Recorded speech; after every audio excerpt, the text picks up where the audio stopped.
Good morning. ഇന്ന് നമ്മൾ ഹിസ്റ്ററിയാണ് എടുക്കാൻ പോണത്.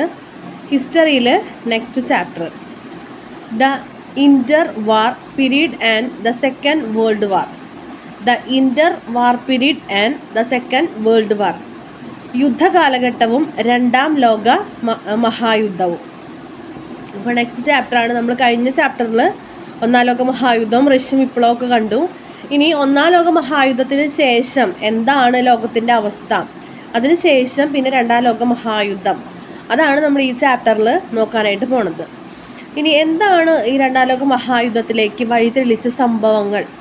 അപ്പോൾ നമ്മൾ കഴിഞ്ഞ ഇതിലെല്ലാം കണ്ടിരുന്നു, ഒന്നാം ലോക മഹായുദ്ധത്തിന് ശേഷം ഒരുപാട് സന്ധികളുണ്ടായിരുന്നു, വേഴ്സായ് ഉടമ്പടി, ഒരുപാട് ഉടമ്പടികളുണ്ടായിരുന്നു. ആ ഉടമ്പടികളിൽ തന്നെ എന്താണ്, ആ ഒരു വേഴ്സായ് ഉടമ്പടിനെ കുറിച്ച് നമ്മൾ പഠിച്ചിട്ടുണ്ടായിരുന്നു. ഈ വേഴ്സായ് ഉടമ്പടി ഒരു അടുത്തൊരു യുദ്ധത്തിന് അല്ലെങ്കിൽ അടുത്ത ഒരു വിഷമത്തിന് ഉള്ള ഒരു കരട് അതിൻ്റെ ഉള്ളിൽ കിടക്കുന്നുണ്ടായിരുന്നു. കാരണം എല്ലാ കുറ്റവും ജർമ്മനിയുടെ മേൽ ചുമത്തിക്കൊണ്ടുള്ള ഒരു കാര്യമായിരുന്നു അവിടെ ഉണ്ടായിരുന്നത്. ജർമ്മനിയെ നിരായുധീകരിക്കുക, അങ്ങനെ മൊത്തത്തിൽ എല്ലാ പഴികളും ജർമ്മനിക്ക്, എല്ലാം ജർമ്മനിയുടെ തലയിൽ കെട്ടി വെച്ചുകൊണ്ടുള്ളൊരു സംഭവമായിരുന്നു. അപ്പോൾ ആ ഉടമ്പടി, ആ വേഴ്സായ് ഉടമ്പടി എന്തൊക്കെയാണ് അതിലെ പ്രധാന വ്യവസ്ഥകൾ, അതെങ്ങനെയാണ് അടുത്തൊരു യുദ്ധത്തിന് കാരണമായി തീർന്നത്, അതാണ് നമ്മൾ നോക്കാൻ പോണത്. ഫ്രാൻസിലെ വേഴ്സായ് കൊട്ടാരത്തിൽ കൂടിയിട്ടുള്ള ഒരു സമാധാന ഉടമ്പടിയാണ് എന്ത്, വേഴ്സായ് ഉടമ്പടി.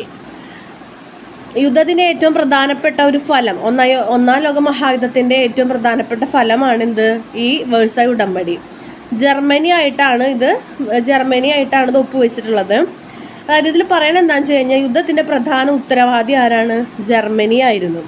അപ്പം അതുകൊണ്ട് തന്നെ ഇതിൻ്റെ എതിർകക്ഷി ജർമ്മനിയാണ്. വേഴ്സായ് ഉടമ്പടി പ്രകാരം ജർമ്മനിക്ക് ഏറ്റവും സങ്കുചിതവും നിന്ദ്യവുമായ ബാധ്യതകൾ ഉണ്ടാക്കി. നഷ്ടപരിഹാരമായി ജർമ്മനി മാത്രം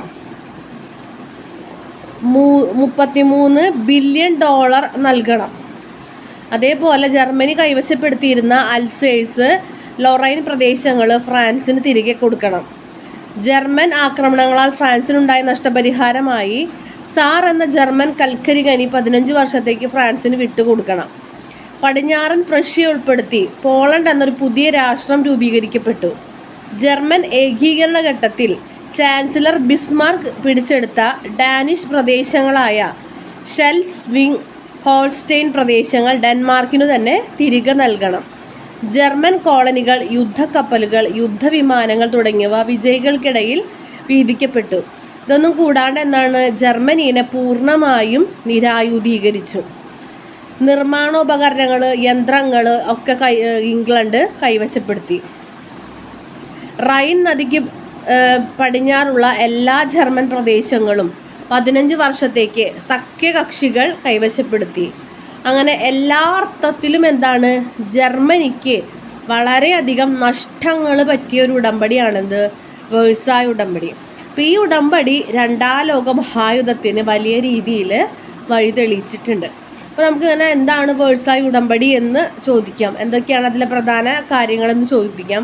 അതല്ലാതെ വേഴ്സായ് ഉടമ്പടി എങ്ങനെയാണ് രണ്ടാം ലോക മഹായുദ്ധത്തിന് വഴി തെളിയിച്ചതെന്ന് ചോദിക്കാം.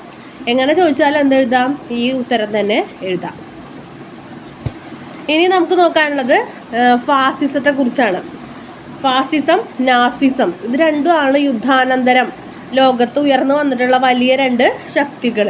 അതിൽ ഒന്നാമത്തെയാണ് എന്ത്, ഫാസിസം. ഫാസിസം എവിടെയായിരുന്നു, ഇറ്റലിയിലാണ്. നമുക്കറിയാം അല്ലേ, ഫാസിസം ഇറ്റലിയിൽ മുസോളിനി, നാസിസം ജർമ്മനിയിൽ ഹിറ്റ്ലർ. നമ്മൾ ചെറിയ ക്ലാസ്സുകൾ മുതലേ കേട്ടുകൊണ്ടിരിക്കുന്ന കാര്യമാണ്. അപ്പോൾ ഫാസിസം എവിടെയായിരുന്നു, ഇറ്റലിയിലാണ് ഉയർന്നു വന്നിട്ടുള്ളത്. മുസോളിനിയാണ് അതിൻ്റെ നേതാവ്. ഇവരുടെ പ്രത്യേകത എന്ന് പറയുന്നത് സ്വേച്ഛാധിപതിമാരാണ് അവർ, അല്ലെങ്കിൽ സ്വേച്ഛാധിപത്യത്തിൽ ഊന്നിക്കൊണ്ടുള്ള ഒരു ഭരണമാണ് ഫാസിസ്റ്റുകൾ മുന്നോട്ട് വെച്ചത്. അപ്പോൾ 1919 മുതൽ 1939 വരെ, അതായത് ഒന്നാം ലോക മഹായുദ്ധത്തിന് ശേഷം രണ്ടാം ലോക മഹായുദ്ധം വരെയുള്ള ഒരു കാലഘട്ടത്തെ ചരിത്രകാരന്മാർ ഫാസിസ്റ്റ് യുഗം എന്നാണ് വിശേഷിപ്പിച്ചിരുന്നത്. അതായത് ഇറ്റലി, ജർമ്മനി, സ്പെയിൻ അങ്ങനെയുള്ള രാജ്യങ്ങളിലൊക്കെ എന്താണ്, ഇത്തരം ഫാസിസ്റ്റ് പ്രസ്ഥാനങ്ങൾ നിലവിൽ വരികയുണ്ടായി. എന്തൊക്കെയാണ് ഫാസിസ്റ്റ് തത്വങ്ങൾ എന്ന് നമുക്ക് നോക്കാം.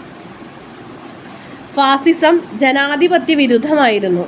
ഫാസിസം സോഷ്യലിസത്തിനും കമ്മ്യൂണിസത്തിനും എതിരായിരുന്നു. ഫാസിസം യുക്തിവാദത്തെ നിരാകരിച്ചു. ഫാസിസം രാഷ്ട്രത്തെ മഹത്വവൽക്കരിച്ചു. കറകളഞ്ഞ സ്വേച്ഛാധിപത്യമാണ് അതിൻ്റെ മുഖമുദ്ര. ഫാസിസം സമാധാന വിരുദ്ധമായിരുന്നു. യുദ്ധത്തെ അത് മഹത്വവൽക്കരിച്ചു. അപ്പോൾ ജസ്റ്റ് 2 മാർക്കിനൊക്കെ എന്താണ് ഫാസിസത്തിൻ്റെ തത്വങ്ങളെന്ന് നമ്മളോട് ചോദിക്കാം. അപ്പോൾ ഫാസിസം നാസിസം എന്ന് പറഞ്ഞിട്ട് വലിയ മാർക്കിന് ചോദിക്കാം. അത് ഇമ്പോർട്ടൻ്റ് ആയിട്ടുള്ള ക്വസ്റ്റ്യൻ ആണ് കേട്ടോ. അപ്പം ഇറ്റലിയിൽ എങ്ങനെയാണ് ഫാസിസം വളരെയധികം ശക്തി പ്രാപിച്ചു വന്നതെന്നാണ് നമുക്കിനി നോക്കാനുള്ളത്. അപ്പോൾ വലിയ മാർക്കിന് ചോദിക്കുമ്പോൾ ഇതെല്ലാതും എഴുതണം. ഇപ്പം 2 മാർക്കിനൊക്കെ ഫാസിസത്തിൻ്റെ തത്വങ്ങൾ എന്ന് പറയുമ്പോൾ നേരത്തെ പറഞ്ഞ പോയിന്റ്സ് എഴുതണം. യുദ്ധാനന്തര കാലത്തെ നിരാശയും മോഹഭംഗവും, അതാണ് ഒരു കാര്യം ഇറ്റലിയിൽ വളർന്നു വരാനായിട്ട്. അപ്പോൾ ഇറ്റലി എന്ത് ചെയ്തിട്ടുണ്ടായിരുന്നു? സഖ്യശക്തികളോടൊപ്പമാണ് ഇറ്റലി നിന്നിരുന്നത്. ഇറ്റലി നിന്നതെന്ന് പറഞ്ഞാൽ എന്ത് കഴിഞ്ഞാൽ യുദ്ധത്തിൽ വിജയിച്ചു കഴിഞ്ഞാൽ വൻ നേട്ടങ്ങൾ ഉണ്ടാവുമെന്ന് പ്രതീക്ഷിച്ചുകൊണ്ടാണ് ഇറ്റലി നിൽക്കുന്നത്. പക്ഷേ ഇറ്റലി പ്രതീക്ഷിച്ച നേട്ടങ്ങളൊന്നും ഇറ്റലിക്ക് കിട്ടിയില്ല. വിജയിച്ചതിന് ശേഷം കാര്യങ്ങളൊക്കെ പങ്കുവെച്ചപ്പോൾ എന്താണ്, ഇറ്റലി പ്രതീക്ഷിച്ചതിലും ചെറിയൊരു ശതമാനം കാര്യങ്ങൾ മാത്രമാണ് പങ്കുവെച്ച് ഇറ്റലിക്ക് കിട്ടിയത്. അപ്പോൾ ഇറ്റലിക്ക് ആകെ മോഹഭംഗങ്ങളും പ്രശ്നങ്ങളൊക്കെ ഉണ്ടായി. അതൊരു കാര്യം. രണ്ടാമത്തത് സാമ്പത്തിക പ്രതിസന്ധികൾ. സാമ്പത്തിക പ്രതിസന്ധികൾ എന്ന് പറയുമ്പോൾ യുദ്ധത്തിന് ശേഷം എന്താണ്, തൊഴിലില്ലായ്മ ഉണ്ടായി, വ്യവസായങ്ങൾ സ്തംഭിച്ചു, യുദ്ധത്തിൽ മുറിവേറ്റിട്ടുള്ള സൈനികരുടെ പെൻഷനൊക്കെ എന്താണ്, അതൊക്കെ ഇതുപോലെ തന്നെ കുടിശ്ശികയായി മാറി. രാജ്യത്ത് കലാപങ്ങളും കൊള്ളിവെപ്പുകളൊക്കെ വളരെ വ്യാപകമായി. ഇതൊക്കെ എന്താണ്, ഫാസിസത്തിന് വളരാനുള്ള അനുകൂല സാഹചര്യങ്ങൾ ഉണ്ടാക്കി. നെക്സ്റ്റ് വരുന്നത് പാർലമെൻ്ററി വ്യവസ്ഥയുടെ തകർച്ചയാണ്. യുദ്ധത്തിന് ശേഷം എന്താണ്, ഇറ്റലിയിൽ പാർലമെൻ്ററി വ്യവസ്ഥ അവസാനിക്കുകയാണ്. യുദ്ധത്തിന് ശേഷം ഉണ്ടായിരുന്ന സാമ്പത്തിക പ്രതിസന്ധികളാണ് ഗവൺമെൻറ്റിന് ഇങ്ങനെ തകർച്ചയിലേക്ക് കൊണ്ടെത്തിച്ചത്. അപ്പോൾ ഇതൊക്കെ എന്താണ്, ഫാസിസ്റ്റുകൾക്ക് ഉയർന്നു വരാനുള്ള ഒരു സാഹചര്യമാണ് അവിടെ കൊണ്ടുവന്നത്. ഇങ്ങനെയുള്ള കാരണങ്ങൾ കൊണ്ടാണ് ഇറ്റലിയിൽ ഫാസിസം ഉയർന്നു വന്നത്. ഇനി മുസോളിനിയാണ് ഇറ്റലിയിലെ ഫാസിസ്റ്റ് നേതാവ്. 1883 മുതൽ 1945 അതാണ് അദ്ദേഹത്തിൻ്റെ ജീവിത കാലഘട്ടം. 1883 ഒരു കൊല്ലപ്പണിക്കാരൻ്റെ മകനായിട്ടാണ് അദ്ദേഹം ജനിക്കുന്നത്. പിന്നീട് ഒരു അധ്യാപകനായിട്ടാണ് അദ്ദേഹം ജീവിതം ആരംഭിക്കുന്നത്. അപ്പം അദ്ദേഹം ഒരു അവസരവാദിയാണെന്ന് പറയാനുള്ള കാരണം എന്ന് പറയുന്നത്, ആദ്യം സഖ്യശക്തികളോടൊപ്പം ഇറ്റലി യുദ്ധത്തിൽ നിൽക്കണമെന്ന് പറയുകയും പിന്നീട് അത് മാറ്റി സോഷ്യലിസ്റ്റ് പാർട്ടിയിലാവണമെന്ന് പറയുകയും അങ്ങനെ തഞ്ചത്തിനൊത്ത് വാക്കുകൾ മാറുകയും ചെയ്യുന്ന ഒരാളായിരുന്നു ആര്, മുസോളിനി. അപ്പം അങ്ങനെ ആളെന്ത് ചെയ്തു, അധ്യാപകനായിട്ട് ജീവിതം ആരംഭിക്കുകയും പിന്നീട് രാഷ്ട്രീയത്തിലേക്ക് വരികയും ഒക്കെ ചെയ്തിട്ടുണ്ടായിരുന്നു. അപ്പം അദ്ദേഹത്തിൻ്റെ ജീവിതത്തെ കുറിച്ചിട്ട് മേ ബി മുസോളിനെ കുറിച്ച് ചോദിക്കുകയാണെങ്കിൽ നമുക്ക് എഴുതാവുന്ന പോലെ. അങ്ങനെ 1919 മുസോളിനി മിലാനിൽ വെച്ച് ഫാസിസ്റ്റ് സംഘടന രൂപീകരിക്കുകയാണ്. അങ്ങനെ സോഷ്യലിസ്റ്റ് നേതാക്കന്മാരെ വധിക്കാൻ വേണ്ടിയിട്ട് അദ്ദേഹം കരിങ്കുപ്പായക്കാർ എന്ന് പറയുന്ന ഒരു സംഘടന രൂപീകരിച്ചു. കരിങ്കുപ്പായക്കാർ. ഇതുപോലെ വേറൊരാൾക്കാരുണ്ടാര്, ചെങ്കുപ്പായക്കാർ. ആരുടെയാണ്? ഹിറ്റ്ലറുടെയാണ്. അപ്പോൾ കരിങ്കുപ്പായക്കാർ എന്ന് പറയുന്നത് മുസോളിനിയുടെ പട്ടാളക്കാരാണ്. കരിങ്കുപ്പായക്കാർ എന്തിനാണ്? സോഷ്യലിസ്റ്റ് കമ്മ്യൂണിസ്റ്റ് നേതാക്കന്മാരെ വധിക്കുന്നതിന് വേണ്ടിയിട്ട്. 1919 തെരഞ്ഞെടുപ്പിൽ ഇവർക്ക് ഒരു സീറ്റ് പോലും കിട്ടിയില്ല. രാഷ്ട്രീയ രംഗത്തേക്ക് വന്നല്ലോ. 21 എന്താണ്, ഒരു ദേശീയ ഫാസിസ്റ്റ് പാർട്ടി അദ്ദേഹം രൂപീകരിച്ചു. അന്നത്തെ തെരഞ്ഞെടുപ്പിൽ വെറും 35 സീറ്റ് മാത്രമാണ് കിട്ടിയത്. അങ്ങനെ പിന്നെ ആൾക്ക് മനസ്സിലായി എന്താണ്, ഇങ്ങനെ ഒരു ഇലക്ഷൻ നിൽക്കാതെ എന്താണ് അധികാരം അക്രമത്തിൽ കൂടെ പിടിച്ചെടുക്കുക എന്ന് മനസ്സിലാക്കിയിട്ട് മുസോളിനി എന്ത് ചെയ്തു, 1922 ഒക്ടോബർ 24 റോമിലേക്ക് ഒരു മാർച്ച് സംഘടിപ്പിക്കുകയാണ്. അങ്ങനെ റോമിലേക്ക് ഗവൺമെൻറ്റിൻ്റെ അവിടേക്ക് ഒരു മാർച്ച് സംഘടിപ്പിച്ചിട്ട് ഇദ്ദേഹത്തിൻ്റെ മാർച്ച് വരുന്ന കണ്ടപ്പോൾ എന്താണ്, ആ മാർച്ചിനെ അടിച്ചമർത്താൻ ശ്രമിക്കാതെ ഗവൺമെൻറ് എന്ത് ചെയ്തു, അദ്ദേഹത്തിന് കീഴടങ്ങുകയാണ് ചെയ്തത്. അങ്ങനെ ഒക്ടോബർ 29 പുതിയൊരു ഗവൺമെൻറ് രൂപീകരിക്കാൻ വേണ്ടിയിട്ട് രാജാവ് അദ്ദേഹത്തിനെ ക്ഷണിച്ചു. അങ്ങനെ ഒരു തുള്ളി ചോര പോലും വീഴ്ത്താതെ അദ്ദേഹത്തിന് എന്ത് പറ്റി, ആ ഒരു ഫാസിസ്റ്റ് പ്രധാനമന്ത്രിയായിട്ട് മുസോളിനി അധികാരത്തിലെത്തി. ഇലക്ഷനൊക്കെ നിന്നു, പക്ഷെ സീറ്റൊന്നും കിട്ടാണ്ടായി. അപ്പോൾ പിടിച്ചടക്കാമെന്ന് തന്നെ വിചാരിച്ചു. പക്ഷെ അദ്ദേഹം വരുന്ന കണ്ടപ്പോൾ തന്നെ എന്താണ്, അവരടിച്ചമർത്താതെ അദ്ദേഹത്തിന് കീഴടങ്ങാണ് രാജാവ് ചെയ്തത്. അധികാരം ലഭിച്ചതോടുകൂടി അദ്ദേഹം പൂർണ്ണമായിട്ടും ഒരു സ്വേച്ഛാധിപതിയായിട്ട് മാറി. കരിങ്കുപ്പായക്കാർ ഉപയോഗിച്ചെന്നാണ് രാജ്യത്ത് മുഴുവൻ ഒരു ഭീകരാന്തരം ഭീകരാന്തരീക്ഷം സൃഷ്ടിച്ച് അദ്ദേഹത്തിൻ്റെ മാത്രം കൺട്രോൾഡ് രാജ്യത്തെ കൊണ്ടുവന്നു. 1924 തെരഞ്ഞെടുപ്പ് നടത്തി. അപ്പോൾ എനിക്ക് പേടിച്ചു. പേടി കൊണ്ട് എന്ത് ചെയ്യാണ്, ആളുകൾ അദ്ദേഹത്തിന് വോട്ട് ചെയ്യാണ്. അപ്പോൾ കരിങ്കുപ്പായക്കാരെയാണ് പേടി ആൾക്കാർക്ക്. അങ്ങനെ അദ്ദേഹത്തിനോട് കൂറുള്ള ഒരു 20,000 സൈന്യത്തെ അദ്ദേഹം എപ്പോഴും നിലനിർത്തി. രാജാവിൻ്റെ അധികാരങ്ങളൊക്കെ വെട്ടിച്ചുരുക്കി. മന്ത്രിമാരെ നിയമിക്കാനും പിരിച്ചുവിടാനും ഒക്കെ അധികാരം രാജാവിന് നഷ്ടമായി. അങ്ങനെ ഇറ്റലിയിൽ എന്താണ്, ഒരു പോലീസ് രാഷ്ട്രമാക്കി അദ്ദേഹം മാറ്റി. സോഷ്യലിസ്റ്റ് തൊഴിലാളി സംഘടനകളൊക്കെ നിരോധിച്ചു. അങ്ങനെ ഇറ്റലിയുടെ മുഴുവൻ അധികാരങ്ങളും മുസോളിനിയുടെ കൺട്രോളിൽ കൊണ്ടുവന്നു. അങ്ങനെയാണ് ഇറ്റലിയിൽ മുസോളിനി തൻ്റെ അധികാരം കൊണ്ടുവരുന്നത്. അപ്പോൾ ഫാസിസം, ഇറ്റലിയിലെ ഫാസിസം ഒക്കെ ക്വസ്റ്റ്യനായിട്ട് ചോദിക്കാം. ഇതാണ് നാസിസം. നാസിസം ഉയർന്നു വരുന്നത് ജർമ്മനിയിലാണ്. അപ്പോൾ ജർമ്മനി നേരത്തെ പറഞ്ഞു വേഴ്സായി ഉടമ്പടി പ്രകാരം ആകെ എന്താണ്, ആമർഷത്തിൽ അല്ലെങ്കിൽ എന്താണ്, ഒരു ഫ്രസ്ട്രേഷനിൽ ഇരിക്കുന്ന ഒരു അവസ്ഥയാണ് ജർമ്മനിയുടെ. എന്താണെന്ന് വെച്ച് കഴിഞ്ഞാൽ യുദ്ധത്തിൻ്റെ എല്ലാ കാരണങ്ങളും അല്ലെങ്കിൽ എല്ലാ പഴികളും കേൾക്കേണ്ടി വരികയും അതിന് വേണ്ടിയിട്ട് എന്താണ് എല്ലാ നഷ്ടങ്ങളും സഹിക്കേണ്ടി വരികയും ചെയ്തിട്ടുള്ള ഒരു രാഷ്ട്രമാണ് ആര്, ജർമ്മനി എന്ന് പറയുന്നത്. അപ്പം ജർമ്മനിയുടെ എല്ലാ ജനങ്ങളൊക്കെ എന്താണ് ഒരുതരം ഫ്രസ്ട്രേഷനിൽ ഇരിക്കുകയാണ്. അപ്പോൾ ആ സമയത്താണ് അവിടെ എന്താണ് നാസിസം ഉയർന്ന് വരുന്നത്. അപ്പോൾ അവിടെ ഓൾറെഡി എന്താണ് ഇങ്ങനത്തെ പഴികൾക്കൊപ്പം തന്നെ അവരും യുദ്ധത്തിൻ്റെ ഭീകരാന്തരീക്ഷത്തിൻ്റെ ഭാഗമായിട്ട് ഇങ്ങനെയുള്ള സാമ്പത്തിക പ്രതിസന്ധികളും ഒക്കെ അനുഭവിച്ചുകൊണ്ടിരിക്കുകയാണ്.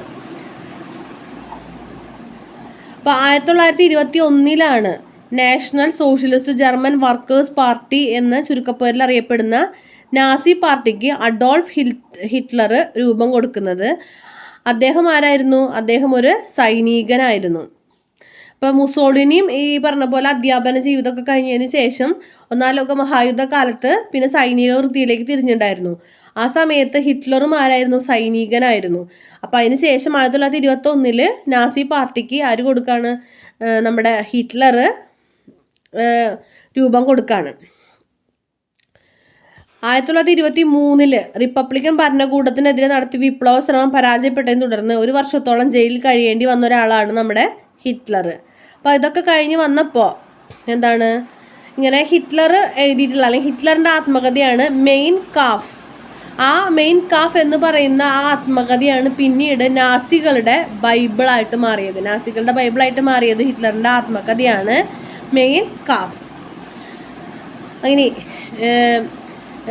ഈ നമ്മുടെ മുസോളിനിയുടെ കരിങ്കുപ്പായക്കാരെ പോലെ ഹിറ്റ്ലറിൻ്റെ പട്ടാളമാണ് തവിട്ട് കുപ്പായക്കാർ. ഞാൻ നേരത്തെ ചെങ്കുപ്പായക്കാർ എന്നാണ് പറയുന്നത് തോന്നുന്നുണ്ടല്ലേ, സോറി, തവിട്ട് കുപ്പായക്കാർ. ഇതിൻ്റെയും എന്തുതന്നെയാണ്, ഇതുപോലെ ഇവരെ എതിർക്കുന്നവരെ അടിച്ചമർത്താൻ വേണ്ടിയിട്ട് ഹിറ്റ്ലർ കൊണ്ട് നടക്കുന്ന പട്ടാളമാണ് തവിട്ട് കുപ്പായക്കാർ. അപ്പോൾ ഇവരുടെയും എന്ത് ചെയ്യാന്ന് വെച്ച് കഴിഞ്ഞാൽ ഇവരെ എതിർക്കുന്നവരെ അവരെന്ത് ചെയ്യും? അവർ കൊല്ലും. അപ്പോൾ ഈ സമയത്ത് തൊഴിലില്ലായ്മ, അതുപോലെ നികുതി ഭാരം, അതൊക്കെ ഇവിടെ നടന്നുകൊണ്ടിരിക്കുകയാണ്. പിന്നെ സാമ്പത്തികമായിട്ടുള്ള പ്രതിസന്ധി, പട്ടിണി, ഇതൊക്കെ ജർമ്മനിയിൽ നടന്നുകൊണ്ടിരിക്കുന്നുണ്ട്. ജർമ്മൻ ജനത അനുഭവിച്ചു കൊണ്ടിരിക്കുകയാണ്. അപ്പോൾ ഹിറ്റ്ലർ അധികാരത്തിലേക്ക് വന്നു കഴിഞ്ഞാൽ, നാസി പാർട്ടി അധികാരത്തിലേക്ക് വന്നു കഴിഞ്ഞാൽ എന്തൊക്കെ പ്രശ്നങ്ങളാണ് ജർമ്മനിക്ക് ഉള്ളത് അതൊക്കെ മാറ്റുമെന്ന്, അതായത് നികുതി ഭാരം കുറയ്ക്കുമെന്നും ജർമ്മനിക്ക് നഷ്ടപ്പെട്ട പ്രദേശങ്ങൾ തിരിച്ചു പിടിക്കുമെന്നൊക്കെ എന്താണ് നാസി ജനതയ്ക്ക് അല്ലെങ്കിൽ നാസികൾ ജർമ്മൻ ജനതയ്ക്ക് ഈ പറഞ്ഞ പോലെ ഉറപ്പ് നൽകിയിരിക്കുകയാണ്. 1929 ഒരു ആഗോളമാന്ദ്യം, അമേരിക്കൻ ആഗോളമാന്ദ്യം നമ്മൾ കേട്ടിട്ടുണ്ടാവും, ഉണ്ടായപ്പോൾ ജർമ്മനിയും അത് ഒരുപാട് ബാധിച്ചു. ജർമ്മനിയിലെ പകുതിയിലധികം തൊഴിലാളികൾക്ക് തൊഴിൽ നഷ്ടപ്പെട്ടു. ഇങ്ങനെയുള്ള ഈ ഒരു സന്ദർഭത്തിലാണ് നാസി പാർട്ടി ജർമ്മനിയുടെ അധികാരം പിടിച്ചെടുക്കുന്നത്. 1932 പ്രസിഡന്റ് സ്ഥാനത്തേക്കുള്ള മത്സരത്തിൽ ഹിറ്റ്ലർ പരാജയപ്പെട്ടെങ്കിലും നാസികൾ പിന്നീട് ഏറ്റവും വലിയ ഒറ്റക്കക്ഷിയായിട്ട് തീർന്നു. കമ്മ്യൂണിസ്റ്റുകാരും സോഷ്യലിസ്റ്റുകാരും തമ്മിലുള്ള അഭിപ്രായ ഭിന്നത മുതലെടുത്തുകൊണ്ടാണ് ഇവർ അതുപോലെ ഭീഷണിയിലൂടെയും ഗൂഢാലോചനകളിലൂടെയും ഒക്കെ മറ്റവരുടെ കാര്യം പറഞ്ഞ പോലെ തന്നെ അവർ നേരിട്ടുള്ള ഇലക്ഷനിലൊക്കെ പരാജയപ്പെട്ടെങ്കിൽ കൂടി വേറെ രീതിയിലുള്ള വഴികളിലൂടെ ഭയപ്പെടുത്തിക്കൊണ്ട് ഇവരെന്ത് ചെയ്യാണ്, അധികാരത്തിലേക്ക് കയറി വരികയാണ്.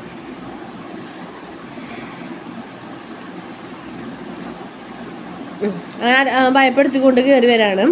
അപ്പോൾ ഇവരുടെ ഒരു ഇതെന്ന് പറയണത് ദേശീയത, ആര്യവർഗ ജർമ്മൻ മേധാവിത്വം, ജർമ്മൻ റൈക്ക്, ലോക സാമ്രാജ്യം, ഇതൊക്കെയായിരുന്നു നാസികളുടെ ലക്ഷ്യമെന്ന് പറയുന്നത്. അപ്പോൾ ഇവർക്ക്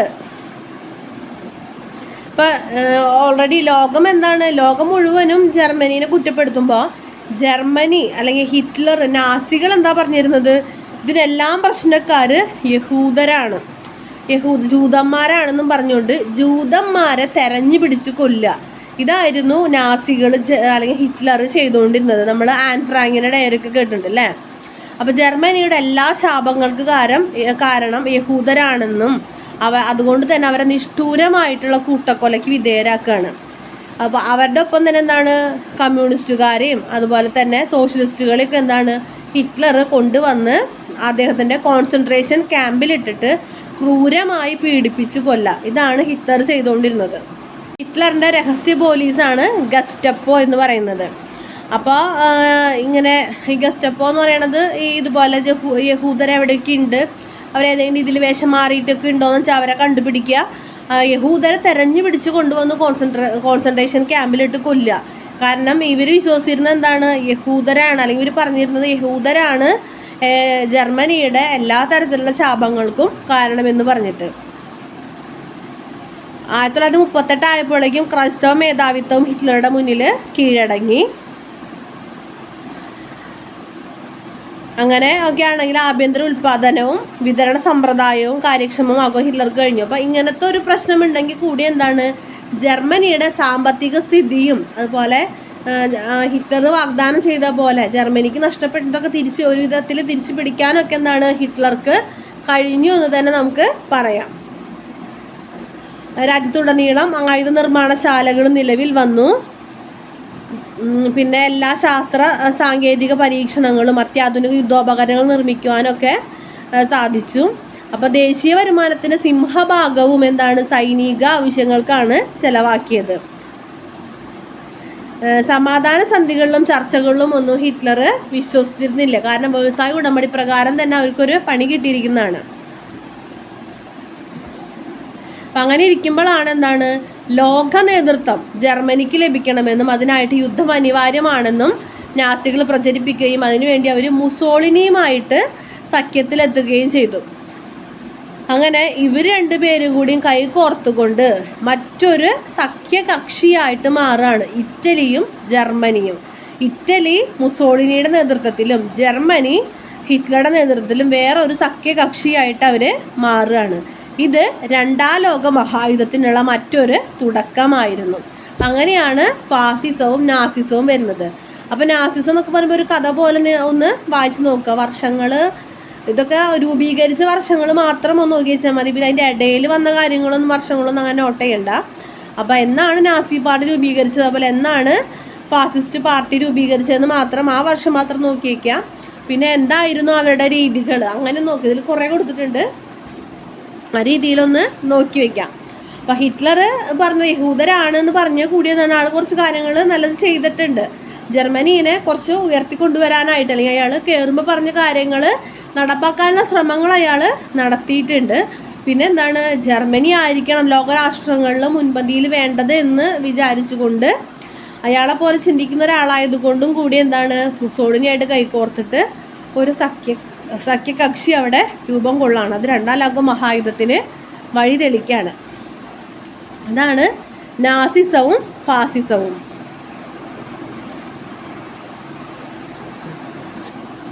ഇനി ഇറ്റലി ജർമ്മനി അതിൻ്റെ കൂടെ കൂടാൻ പറ്റിയ ഒരാളാണ് ആര്, ജപ്പാൻ. അപ്പം ജപ്പാനിൽ വന്നിരിക്കുന്നത് മിലിറ്ററി ഫാസിസമാണ്. മിലിറ്ററി ഫാസിസം എന്ന് പറയുന്നത് കോളനി വൽക്കരണത്തിൽ നിന്ന് രക്ഷപ്പെട്ട ഒരേ ഒരു രാജ്യമെന്ന് പറയുന്നത് ജപ്പാനാണ്. 19-ാം നൂറ്റാണ്ട് അന്ത്യത്തിൽ ജപ്പാൻ ചൈനയുമായിട്ട് യുദ്ധം ചെയ്തിട്ട് ചൈനയെ പരാജയപ്പെടുത്തി. 1905 മഞ്ചൂറിയനെ ജപ്പാൻ കൈക്കലാക്കി.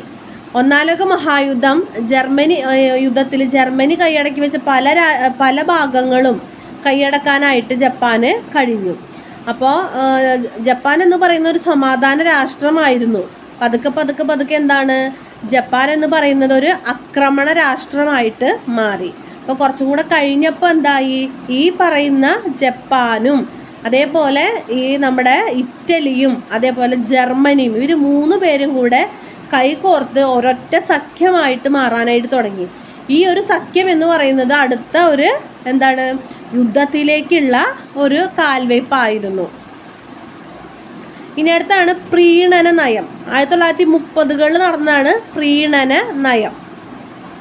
പ്രീണന നയം എന്ന് പറയുന്നത് എന്തെങ്കിലുമൊക്കെ കൊടുത്തുകൊണ്ടും അതുപോലെ തന്നെ എന്താണ് നമ്മൾ പ്രീണിപ്പിക്കുക എന്ന് പറയും. അല്ലെങ്കിൽ എന്താണ് നമ്മൾ എന്തെങ്കിലും സമ്മാനങ്ങളൊക്കെ കൊടുത്തുകൊണ്ടും കുറച്ച് അയവുകളൊക്കെ ചെയ്തുകൊണ്ടും നമ്മൾ അയാളെ കൂടെ നിർത്താം, അല്ലെങ്കിൽ അവരോടൊന്ന് സന്ധി ചെയ്യാന്നൊക്കെ പറയില്ലേ, അതിനെയാണ് പ്രീണന നയം എന്ന് പറയുന്നത്. 1930കളിൽ US, ബ്രിട്ടൻ, ഫ്രാൻസ് അങ്ങനെയുള്ള രാഷ്ട്രങ്ങൾ നടത്തിയ വിദേശ നയമാണ് എന്ത് പ്രീണന നയം. ഫാസിസ്റ്റ് പ്രസ്ഥാനത്തിനെതിരെ അവർ ശക്തമായ നിലപാട് സ്വീകരിച്ചില്ല. അപ്പോൾ അവർക്ക് മനസ്സിലായി ഈ ഫാസിസ്റ്റുകളെ അവരെ എതിർക്കുന്നതിനേക്കാളും നല്ലത് എന്താണ്, അവരെ നല്ലവണ്ണം നിർത്തിയിട്ട് അവരെ ഒതുക്കി നിർത്തുക, അതാണ് നല്ലതെന്ന് മനസ്സിലായി. എതിർക്കാൻ നിന്ന് കഴിഞ്ഞാൽ അവർ അതിലും ശക്തമായിട്ട് തിരിച്ചടിക്കാൻ തുടങ്ങിക്കഴിഞ്ഞാൽ എന്താണ് അവർ വൻ ശക്തിയായിട്ട് മാറും. അതിനേക്കാളും നല്ലത് എന്താണ്, അവരൊന്ന് തഞ്ചത്തിലും തരത്തിലും നിർത്തി ഒപ്പത്തിൽ നിർത്തി കാര്യങ്ങൾ കൊണ്ടുപോകാമെന്ന് മനസ്സിലാക്കിയിട്ടുള്ള നമ്മുടെ അമേരിക്ക, ബ്രിട്ടൻ, ഫ്രാൻസ് തുടങ്ങിയിട്ടുള്ള വൻ രാജ്യങ്ങൾ കൊണ്ടുവന്നിട്ടുള്ള വിദേശ നയമാണെന്ത് പ്രീണന നയം. അപ്പോൾ അതിലൂടെ എന്ത് ചെയ്യാം, സോഷ്യലിസ്റ്റ് ആശയങ്ങളെയും തൊഴിലാളി പ്രസ്ഥാനങ്ങളെയും വ്യാപനം തടയുക, അതാണ് ഇവരുടെ ലക്ഷ്യം.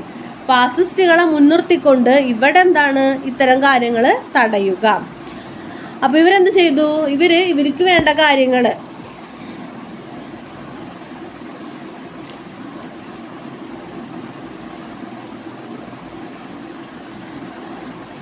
അതായത് ചില കാര്യങ്ങളിൽ അവരോട് സന്ധി ചെയ്തിട്ടും ചില കാര്യങ്ങൾ അവർക്ക് എന്താ പറയുക അവർക്ക് കൊടുത്തിട്ടും അങ്ങനെയൊക്കെ ആയിട്ട് നമ്മൾ അവരെ സന്ധി ചെയ്തുകൊണ്ട് അവരെ ഒപ്പം നിർത്തി കൊണ്ടുപോകുന്ന തരത്തിലുള്ള ഒരു നയം, അതിനെയാണ് എന്ത് പറയുക പ്രീണന നയം എന്ന് പറയാം. അതായത് അമേരിക്കയ്ക്ക് ഒറ്റ ലക്ഷ്യം മാത്രമേ ഉണ്ടായുള്ളൂ, സോവിയറ്റ് യൂണിയൻ്റെ വളർച്ച തടയുക. അപ്പം അതിന് വേണ്ടിയിട്ട് ഫാസിസ്റ്റുകളെ ഒപ്പം നിർത്തുക, ശത്രുവിൻ്റെ ശത്രു മിത്രം എന്നൊക്കെ പറയില്ലേ, ആ ഒരു രീതി, അതിനെയാണ് എന്ത് പറയുന്നത് പ്രീണന നയം. 1930കളിൽ കൊണ്ടുവന്നിട്ടുള്ളൊരു വിദേശ നയമാണത്. ഇനി അമേരിക്കയിൽ ഉണ്ടായിട്ടുള്ള സാമ്പത്തിക മാന്ദ്യം. 1-ാം ലോക മഹായുദ്ധത്തിന് ശേഷം അമേരിക്ക വൻ സാമ്പത്തിക നേട്ടമുണ്ടാക്കി. അതായത് യൂറോപ്പ് 1-ാം ലോക മഹായുദ്ധത്തിന് ശേഷം എന്താ സംഭവിച്ചത്, യൂറോപ്പിൽ വൻ തകർച്ചകളാണ് ഉണ്ടായത്. അപ്പം അങ്ങനെ ഉണ്ടായ തകർച്ചകൾ ഉണ്ടാക്കിയിട്ടുള്ള അതിൻ്റെ വ്യവസായങ്ങളും ഒക്കെ വളരെയധികം തകർന്നു പോയപ്പോൾ അവിടേക്ക് ഒരുപാട് കയറ്റുമതികൾ അമേരിക്കയിൽ നിന്ന് വന്നു. അപ്പം അങ്ങനെയുള്ള ഉൽപ്പാദനത്തിൽ കൂടെ എന്താണ് അമേരിക്കയ്ക്ക് ഒരുപാട് പൈസ ഉണ്ടായി. ഇതിൻ്റെ പൈസ ഉണ്ടായപ്പോൾ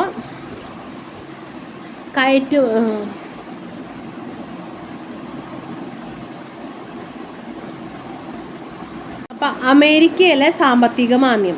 അപ്പോൾ അമേരിക്കയിൽ എന്താ സംഭവിച്ചതെന്ന് വെച്ച് കഴിഞ്ഞാൽ യുദ്ധം വലിയ രീതിയിലൊന്നും 1-ാം ലോക മഹായുദ്ധം വലിയ രീതിയിലൊന്നും അമേരിക്കയിലെ സ്വാധീനിച്ചിരുന്നില്ല. അമേരിക്കയിൽ വലിയ രീതിയിലുള്ള യുദ്ധങ്ങളൊന്നും ഉണ്ടായിരുന്നില്ല. അപ്പോൾ അമേരിക്കയുടെ സമ്പദ് വ്യവസ്ഥയ്ക്കോ വ്യവസായങ്ങൾക്കോ ഒന്നും വലിയ കോട്ടം പറ്റിയിരുന്നില്ല. യൂറോപ്പ് ആണെങ്കിലോ വളരെ വളരെ വളരെ വലിയ രീതിയിൽ യൂറോപ്പ് തകർന്നു. അപ്പോൾ യൂറോപ്പിലേക്ക് സാധനങ്ങൾ കയറ്റി അയച്ചിട്ട് അമേരിക്ക വൻ ലാഭം കൊയ്യാൻ തുടങ്ങി. അപ്പോൾ അമേരിക്കയിൽ നിന്നാണ് പിന്നെ പ്രധാനമായിട്ടും സാധനങ്ങൾ യൂറോപ്പിലേക്ക് കയറ്റി അയച്ചത്. അപ്പോൾ ഇങ്ങനെ കയറ്റി അയക്കുന്നുണ്ട്, പക്ഷേ പൈസ ഇല്ല, തൊഴിലില്ലാത്ത ആൾക്കാർ വാങ്ങുന്നതിനൊരു പരിധി ഉണ്ടല്ലേ. ഒരു പരിധി കഴിഞ്ഞപ്പോൾ പിന്നെ യൂറോപ്പിലുള്ള ആൾക്കാർക്ക് സാധനങ്ങളൊക്കെ വാങ്ങാനായിട്ട് പൈസ ഇല്ലാണ്ടായപ്പോൾ ഇവിടെ ഉൽപ്പാദനം കൂടുന്നുണ്ട്, പക്ഷേ കയറ്റുമതി ചെയ്ത് കഴിഞ്ഞാലും അവിടെ അതിന് ഡിമാൻഡ് ഇല്ല. എന്താണെന്ന് വെച്ച് കഴിഞ്ഞാൽ അവരിൽ വാങ്ങാൻ പൈസ ഇല്ല. അങ്ങനെ ആയപ്പോഴോ ഇവിടെ ഉൽപ്പാദനം കൂട്ടി, ഇങ്ങനെ ഉൽപ്പാദിപ്പിക്കുന്ന സാധനങ്ങൾ അവിടെ കെട്ടിക്കെടുക്കാൻ തുടങ്ങി. അപ്പോൾ ഇവിടെ പതുക്കെ വില ഇടിയാൻ തുടങ്ങി. അമേരിക്ക സാമ്പത്തികമായിട്ട് തകരാനായിട്ട് തുടങ്ങി. ഓഹരികളും അങ്ങനെയുള്ള കാര്യങ്ങളൊക്കെ വില ഇടിഞ്ഞ് ആകെ പ്രശ്നത്തിലാവാനായിട്ട് തുടങ്ങി. കാരണം എന്താ വെച്ചാൽ യൂറോപ്പുകാർക്ക് വാങ്ങാനായിട്ട് പൈസ ഇല്ല, അവർ തൊഴിലില്ലായ്മയിലൊക്കെയാണ് നടക്കുന്നത്. അപ്പോൾ അങ്ങനെ വന്നപ്പോൾ 1932 ആയപ്പോഴേക്കും എന്താണ് അമേരിക്കയിൽ കടുത്ത സാമ്പത്തിക പ്രതിസന്ധി നേരിട്ടു. ഇതിനാണ് അമേരിക്കയിലെ സാമ്പത്തിക മാന്ദ്യം എന്ന് പറയുന്നത്. അപ്പോൾ ആദ്യ കാലഘട്ടങ്ങളിൽ നല്ല സാമ്പത്തിക അഭിവൃദ്ധി ഉണ്ടായിരുന്നു. പിന്നീട് യൂറോപ്പിൽ വാങ്ങിക്കൂട്ടാനില്ല, ഒരു പരിധി കഴിഞ്ഞപ്പോൾ എന്താണ് ഉൽപാദനം കൂടുകയും എന്നാൽ എന്താണ് അതിനുള്ള ഉപഭോക്താക്കൾ ഇല്ലാതാവുകയും ചെയ്യുന്നപ്പോൾ അവിടെ സാമ്പത്തിക മാന്ദ്യം ഉണ്ടായി. ഇനിയുള്ളത് രണ്ടാം ലോകമഹായുദ്ധം. രണ്ടാം ലോകമഹായുദ്ധം 1939 തുടങ്ങുന്നത്. 1918 ഒന്നാം ലോകമഹായുദ്ധം അവസാനിച്ചിട്ട് 39 വരെ നടന്ന കാലഘട്ടത്തെക്കുറിച്ചാണ് നമ്മൾ ഇത്ര നേരം പറഞ്ഞുകൊണ്ടിരിക്കുന്നത്. ഇനി വരുന്ന എന്താണ് രണ്ടാം ലോകമഹായുദ്ധം. അപ്പോൾ ഇതിന് വരുന്ന കാരണങ്ങളൊക്കെ നമ്മൾ പറഞ്ഞു അല്ലേ. വേഴ്സായ് ഉടമ്പടിയിലെ പ്രശ്നങ്ങൾ, അത് കഴിഞ്ഞ് ഫാസിസം, നാസിസം, അങ്ങനെയുള്ള കാര്യങ്ങളൊക്കെ നമ്മളിങ്ങനെ പറഞ്ഞു വെച്ചു. ഇതൊക്കെ എന്താണ് ഒരു യുദ്ധത്തിനുള്ള മരുന്നായിരുന്നു. അങ്ങനെ 1939 സെപ്റ്റംബറിൽ എന്താണ് കൂടുതൽ ഭീകരമായുള്ളൊരു യുദ്ധത്തിലേക്ക് ലോകം പോവുകയാണ്. അത് ഒന്നാം ലോക മഹായുദ്ധത്തിനേക്കാളും കൊടും ഭീകരമായിട്ടുള്ള യുദ്ധമായിരുന്നു. അതിനെയാണ് എന്ന് പറയുക രണ്ടാം ലോക മഹായുദ്ധം എന്ന് പറയുന്നത്. ഇനി എന്തൊക്കെയാണ് ഇതിനുള്ള കാരണങ്ങൾ?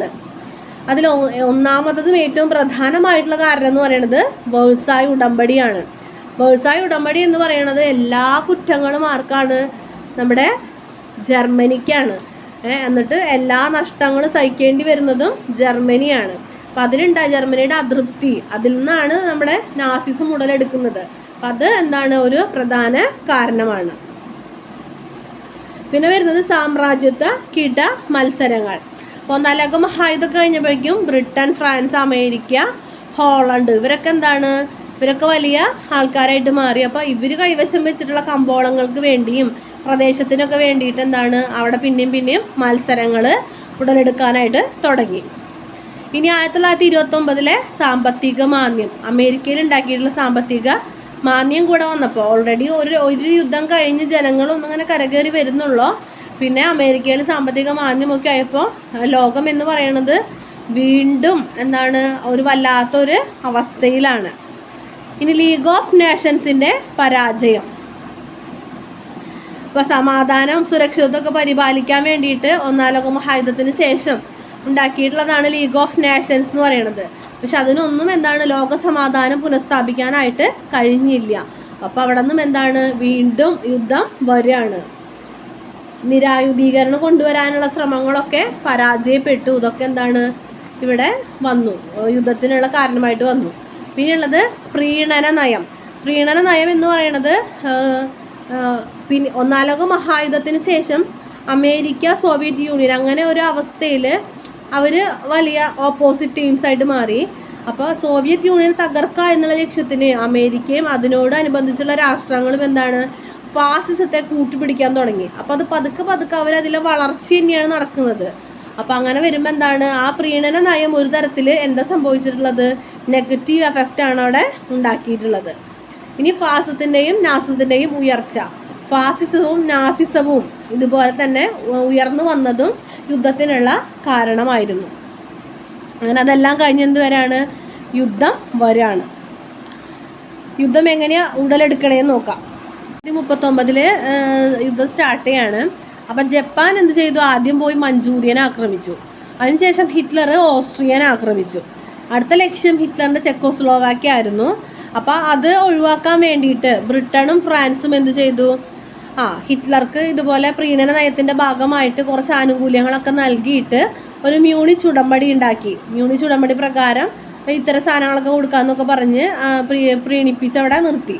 പക്ഷേ ഇതൊക്കെ ഈ ഉടമ്പടിക്ക് കാറ്റിൽ പറത്തിക്കൊണ്ട് ഹിറ്റ്ലർ എന്ത് ചെയ്തു? ചെക്കോസ്ലോവാക്യ ആക്രമിച്ച് അതിനെ കംപ്ലീറ്റ് ആയിട്ട് പിടിച്ചെടുത്തു. അതോടുകൂടി അവർ ആ പ്രീണന നയം പിൻവലിച്ചിട്ട് ജർമ്മനി അടുത്ത ലക്ഷ്യം എന്ന് പറയുന്നത് പോളണ്ടാണ്.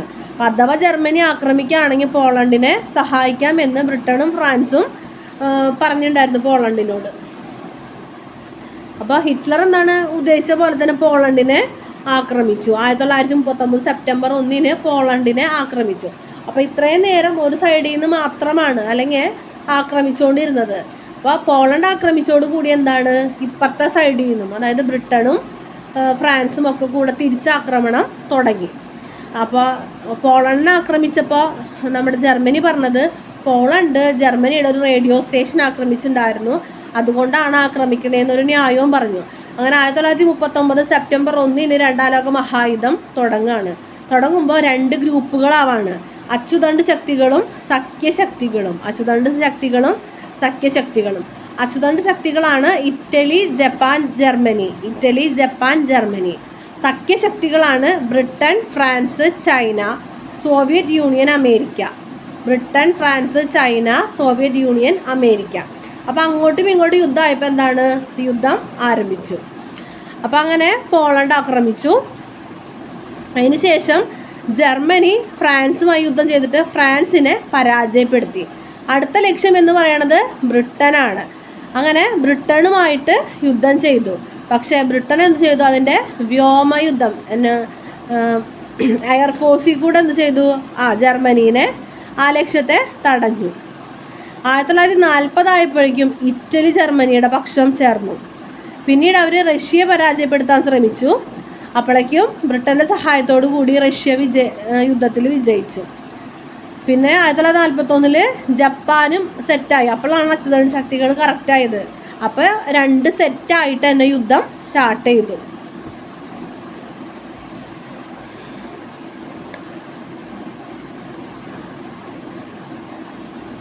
അപ്പം അമേരിക്ക ഇപ്പോഴും യുദ്ധത്തിലേക്ക് വന്നിട്ടില്ല. അപ്പം 1941 ഡിസംബർ 7 ഹവായ് ദ്വീപിലെ അമേരിക്കൻ നാവിക സങ്കേതമായ പോൾ ഹാർബറിൽ ജപ്പാൻ അപ്രതീക്ഷിതമായൊരു ബോംബാക്രമണം നടത്തി.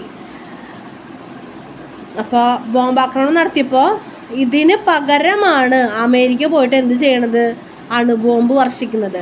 ഇത്രയും നേരം ആരാണ്, അമേരിക്ക വന്നിട്ടില്ലേ, മറ്റവരൊക്കെ അവിടെ നിന്ന് കളിക്കുന്നുണ്ട്. അപ്പോൾ ഈ പേൾ ഹാർബർ ആക്രമിച്ചപ്പോഴാണ് തിരിച്ച് മറ്റവർ വന്നിട്ട് അണുബോംബ് ഇടുന്നത്. ഓഗസ്റ്റ് 6 ഹിരോഷിമയിലും, 1941 ഓഗസ്റ്റ് 6 ഹിരോഷിമയിലും, ഓഗസ്റ്റ് 9 നാഗസാക്കിയിലും അമേരിക്ക വന്ന് അണുബോംബ് ഇട്ടു. ആ അണുബോംബിൻ്റെ പ്രശ്നങ്ങൾ ഇന്നും ജപ്പാൻ അനുഭവിക്കുന്നുണ്ട്. അങ്ങനെ 1945 അപ്പം അതോടുകൂടി എന്താണ്, ജർമ്മനിയും സഖ്യശക്തികൾ പരാജയപ്പെട്ടു. 1945 ഓഗസ്റ്റ് 14 ജപ്പാൻ കീഴടങ്ങിയതോട് കൂടിയിട്ട് രണ്ടാം ലോക മഹായുദ്ധം അവസാനിക്കുകയാണ്. അണുബോംബിട്ട് ജപ്പാൻ കീഴടങ്ങിയതോട് കൂടിയിട്ട് രണ്ടാം ലോക മഹായുദ്ധം അവസാനിക്കുകയാണ്. അപ്പം ഇതാണ് യുദ്ധത്തിൻ്റെ ഒരു അവസ്ഥ. അപ്പോൾ വെറുതെ ഇതൊന്ന് നന്നായിട്ട് വായിച്ച് നോക്കുക. വർഷങ്ങൾ ഇവിടുത്തെ ഒന്ന് നോക്കി വയ്ക്കാം. പിന്നെ അച്ചുതണ്ട് ശക്തികൾ ഏതൊക്കെ, സഖ്യശക്തികൾ ഏതൊക്കെ എന്നൊക്കെ നോക്കി വയ്ക്കാം.